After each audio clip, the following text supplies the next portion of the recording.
కానీ సంతోష హృదయానికి మాత్రమే దేవుని రాజ్యం సొంతం. దేవుని రాజ్యం సొంతం. ఇది నిజం నాన్న. నేనేం చెప్తున్నాను బైబిల్ నుంచి చెప్తున్నాను, మాటగా చెప్పాను. నేను నా బిడ్డలందరూ కూడా సంతోష హృదయులై ఉండాలి.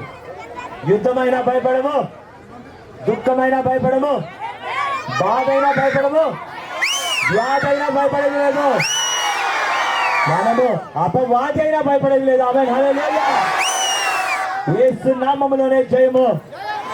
పుట్టే వాళ్ళం కాదు, దేన్నైనా సాధించడానికి పుట్టాం. దేవునికి ఇస్తాం. ఎవడైతే నిన్ను చూసి నవ్విండో, ఎవడైతే నీ వల్ల కాదని అన్నాడో, ఎవడైతే నీ బతికింతే అని మాట్లాడిడో, వాళ్ళందరినీ భయపెట్టడానికి పుట్టాం. దేవునికి ఇస్తాం. అందరినీ మార్చడానికి దేవుని వైపు పుట్టాము. ప్రతి మోకాలు ఈ భూమి మీద వంచడానికే పుట్టాము. ఉంచుదామా?